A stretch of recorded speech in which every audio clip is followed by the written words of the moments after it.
So the other day, I was interviewed by Melissa from Melissa Talks, right?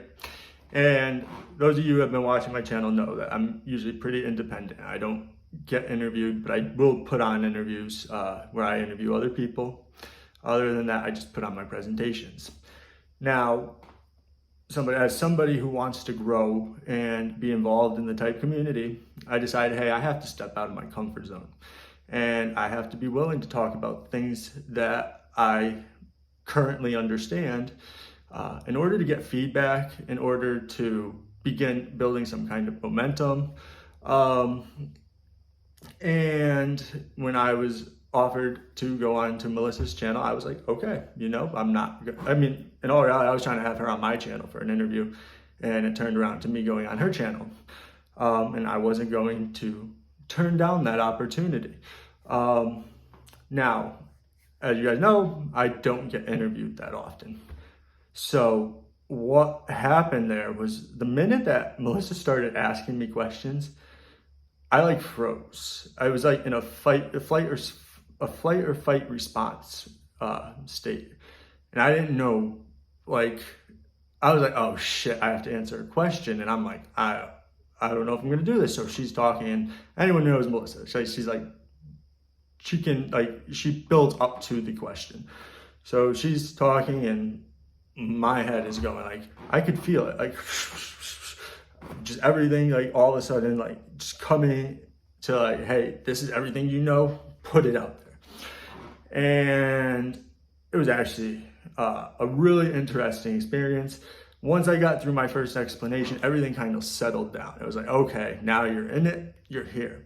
I can't tell you exactly what was going on in this moment. I really don't know. I do know that there are neurons firing, there's electrons moving around, there's pathways for dopamine, pathways for acetylcholine, and that our brain shows a bunch of different types of patterns, from starburst, creating diamonds, and creating diamonds when pathways overlap. So all I knew was that was going on in my head. And the reason that I'm sharing this is because, without being hooked up to a machine, you don't know what's going on exactly. If you put yourself into these situations, you can really begin to feel the neurology working. You can feel these things actually happening. And my point is, that's something that I had to step out of my comfort zone for. But when that started happening, I realized instantly there's pathways in my brain that I'm not using enough. And really, by putting myself into a situation that is out of my comfort zone, that I didn't really get to plan for. It was, whatever question she has, I have to use the information that's already internally in my head to answer. As a matter of fact, when I realized during that interview, when I'm being asked a question, I almost blank out. I don't actually pick up every single word. I pick up a little context here, a little context here, a little context here. And I don't know exactly what I'm going to say before I put it out there. I just know that it's stored in my head somewhere. And when I'm being asked, I can use that. And because I can feel that, I know pathways are expanding. They're opening. They're allowing me to use the information I have. And what I really think this is if you understand that your left prefrontal cortex is in charge of all of your decision making, while your right prefrontal cortex is in charge of all your perceptions. Now, what I think happens is when you actually use one of those more often, and you actually get the opportunity to take what you know and put it out to the world, or even take what you know from the world and bring it into yourself, you're going to automatically start creating these new pathways. And this is even evidenced in neuroscience, which is done by Dario Nardi. You guys know I've talked about him a lot on here. And it's because, and the reason I talk about him is because he's really trying to find the underlying brain patterns and then link those to subtypes. He's working with Victor Galenko, who came up with the creative, dominant, harmonizing, and normalizing subtypes. And Dario Nardi says, okay, if you can identify which interaction style the person is using out of those 4, then you can begin to subtype the cognitive pattern recognized through neuroimaging. And what these actual brain scans along with the interaction styles show is that a young ENTJ has a brain wiring that is a lot different than an older ENTJ who has spent a lot of time getting into other functions.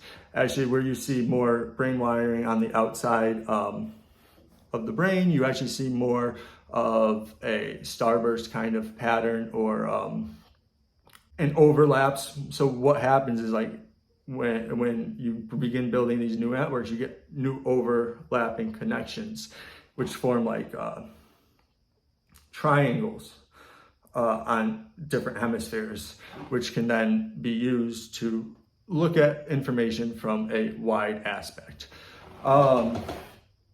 And my point is that if you want to develop your type and you don't want to be stagnant to that type, then you need to put yourself into certain situations where you begin to open up these new pathways. Here's the thing, like, I didn't have control of opening up that pathway. It was a flight or fight response. There was stimulus that was going to require a response, and my brain was ready. I went into that knowing I was going to answer. What would have happened if I just sat there and didn't answer? It would have looked really bad, right? But because I put so much time into developing my inner world, I was able to do that. Then I was able to move away from that and reflect on that and understand what was going on. And now I can look at brain scans and understand, okay, I enlonged pathways. That's what I was doing through being put into a stress position like that. And there was no real negative repercussion for it. If anything, there's positive repercussions because I was able to actually articulate it, and I was able to get a reward for it because the interview was done. I was able to feel confident in my explanations, and I was able to be able to reflect on what I said, and I'm back into restructuring my inner world again. And that's just something I wanted to share because I think, yeah, while your type doesn't change, the neuroscience shows that you can open new pathways. It's like water. You know, water is always going to flow, and it's going to continue to erode. And basically, you're eroding these networks into your brain so that you can begin to crystallize the information and the processes that you want to be able to crystallize. The more you do it, the more the networks are going to be required for your basic type of cognition. And the more you will show up as a unique variation of your personality type. So that's what I have for today. I did want to let you guys know that I am going to be talking more about the subtypes and the interaction styles, but you can also find the resources on sharedbook.com. Dr. Dario Nardi puts these all together and allows it to be purchased. His pricing is relatively fair, especially if you want to get deep into what's going on inside of your own mind. Also, you can check out Victor Galenko's work and Dr. Helen Fisher's, because we will be getting more into the neurotransmitters that are actually affecting a lot of your own cognition, which was done by her work. I hope you guys enjoyed, and I'll catch you on the next episode. Thanks.